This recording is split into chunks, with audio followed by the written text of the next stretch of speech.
March 2003. The world watched with bated breath as the events unfolded. The tension was palpable and the stakes were high. The news channels were abuzz with updates, each more alarming than the last. The date was etched in the minds of millions, a prelude to a storm that was about to break. Baghdad, a city teetering on the precipice. The ancient city, with its rich tapestry of history and culture, was now a focal point of global attention. The skyline, once a symbol of resilience and heritage, now stood as a silent witness to the impending chaos. The streets, the buildings, the very air seemed to hold its breath, waiting for the inevitable. The air, thick with tension, crackled with the anticipation of war.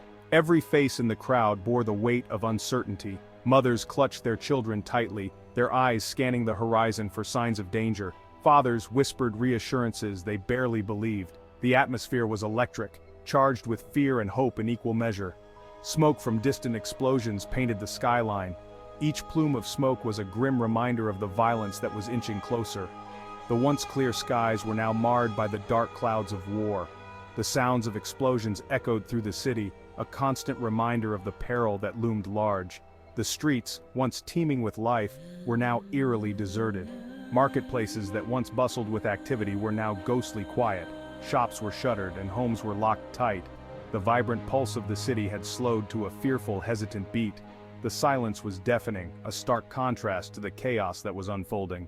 The silence was broken only by the distant rumble of tanks and the staccato bursts of gunfire. The sound of military machinery was a constant backdrop, a reminder of the power that was being unleashed. Gunfire punctuated the silence, each shot a harbinger of the violence that was tearing through the city.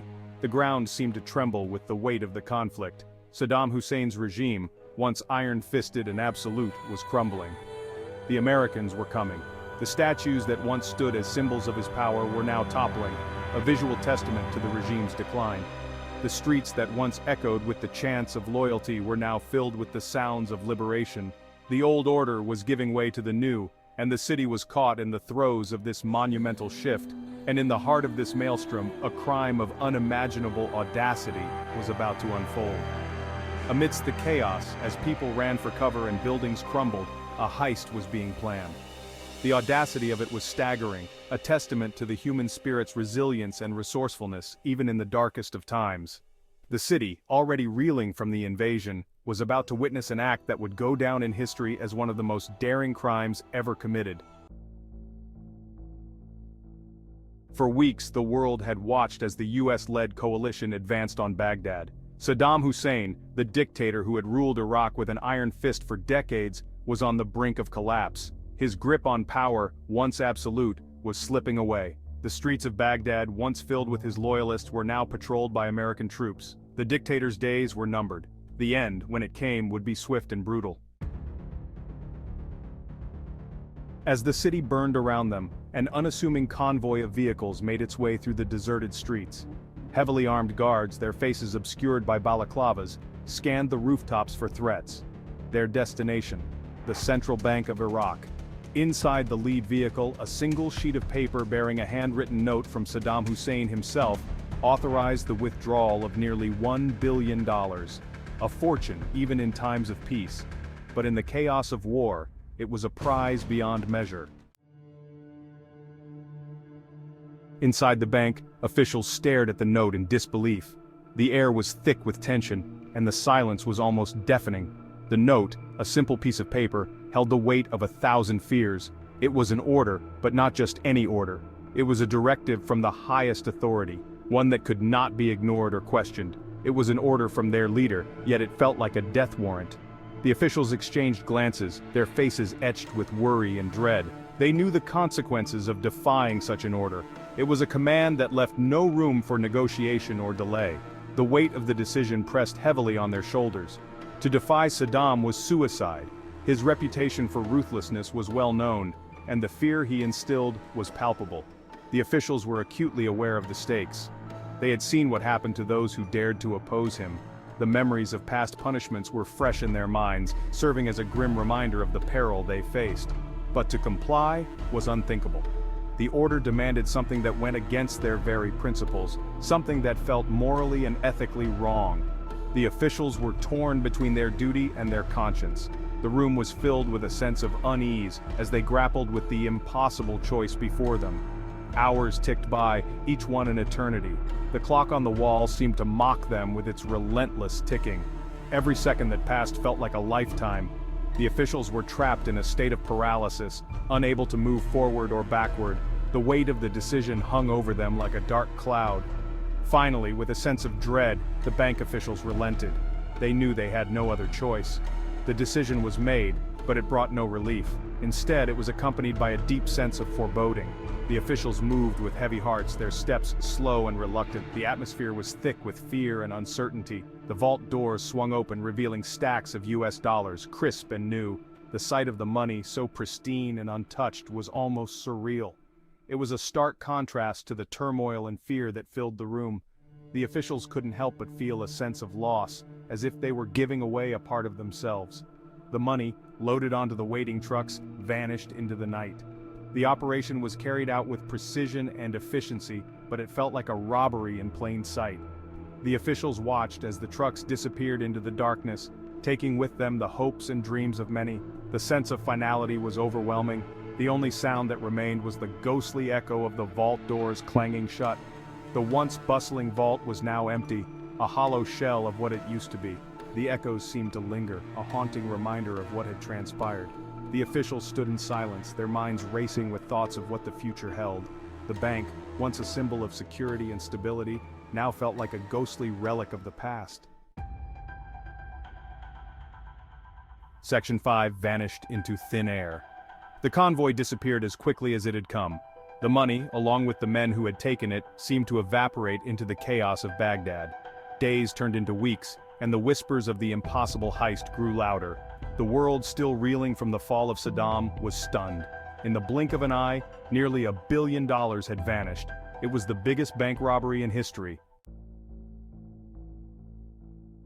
Section 6. A City of Shadows. Baghdad, in the aftermath of the invasion, was a city of shadows and whispers. The streets were patrolled by American troops, but lawlessness prevailed. Looting was rampant, and the city's infrastructure lay in ruins. Amidst the chaos, the search for the missing $1 billion began, but it was like searching for a needle in a haystack that was constantly being set on fire. Section 7. The money trail runs cold. U.S. forces tasked with stabilizing the country and securing its assets were baffled. The money had vanished without a trace, leads dried up before they could be pursued, whispers of shadowy figures and secret deals circulated, but concrete evidence remained elusive. The investigation, hampered by the chaos and corruption that permeated every level of Iraqi society, seemed doomed from the start. Theories about the heist ran rampant. Some whispered that Saddam himself had orchestrated the robbery, spiriting away his personal fortune before the Americans could seize it. Others believed that rogue elements within the Iraqi military had absconded with the cash, hoping to use it to finance a future insurgency. Still others pointed the finger at organized crime, sensing an opportunity in the chaos. The truth, like the money itself, remained elusive. The heist, a perfect storm of opportunity and audacity, seemed destined to become just another unsolved mystery in the annals of history. But for those tasked with finding the missing billion, the questions lingered. Who had pulled off such a daring heist? Where had the money gone? And could it ever be recovered? The specter of Saddam Hussein loomed large over the investigation. Had the deposed dictator, in a final act of defiance, masterminded the theft of his own nation's wealth? The handwritten note authorizing the withdrawal seemed to point in that direction. But if Saddam was behind the heist, where had the money gone? Was it hidden away, waiting to finance a future uprising? Or had it been smuggled out of the country, its final destination unknown? Despite their best efforts, investigators were unable to uncover any concrete evidence linking Saddam to the heist. The trail, like so many others in the chaotic aftermath of the invasion, had gone cold. The money, it seemed, had vanished into thin air. The sheer audacity of the crime, coupled with the lack of any credible leads, led some to believe that the heist had been an inside job, perhaps carried out with the complicity of high-ranking officials within the Iraqi government. The Central Bank of Iraq heist remains one of the most baffling and audacious crimes in history. The sheer scale of the theft, coupled with the chaotic backdrop of the US invasion of Iraq, has made it the subject of endless speculation and intrigue. Was it the work of a mastermind or simply a crime of opportunity made possible by the fog of war? The answer, like the missing millions, remains elusive. In the years since the heist, rumors and whispers have persisted. The audacity of the crime has left an indelible mark on the collective consciousness, sparking endless speculation and theories. People gather in hushed conversations, sharing snippets of information and conjecture, each trying to piece together the puzzle of what really happened. The heist has become a legend, a story passed down through the years, growing more elaborate with each retelling. Some of the stolen money has been recovered, found in unexpected places like the walls of Saddam Hussein's palaces. These discoveries have only added to the mystique of the heist, as each new find raises more questions than answers.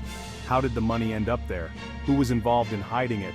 The opulence of the palaces, with their hidden compartments and secret rooms, provides a stark contrast to the chaos outside, a reminder of the vast wealth that was once at the disposal of a few, and in bank accounts scattered across the globe. The international nature of the heist has made it even more difficult to trace the money. Accounts in different countries under various aliases have been uncovered, but they represent only a fraction of the total amount stolen. The complexity of the financial networks involved is staggering, with money moving through a labyrinth of transactions designed to obscure its origins. Each discovery is a small victory, but the larger mystery remains unsolved. But the vast majority of the loot, an estimated $350 million, remains unaccounted for. This staggering sum of money, hidden away in unknown locations, continues to elude investigators. The sheer scale of the heist, and the fact that so much of the money is still missing, has made it one of the most intriguing unsolved crimes of the modern era. The missing millions are a tantalizing mystery, a reminder of the audacity and cunning of those who pulled off the heist. The mystery of the missing millions endures, a testament to the chaos and lawlessness that engulfed Iraq in the aftermath of the invasion. The heist took place during a time of great turmoil, when the normal rules and structures of society had broken down. In the midst of the confusion and disorder, the thieves saw an opportunity and seized it.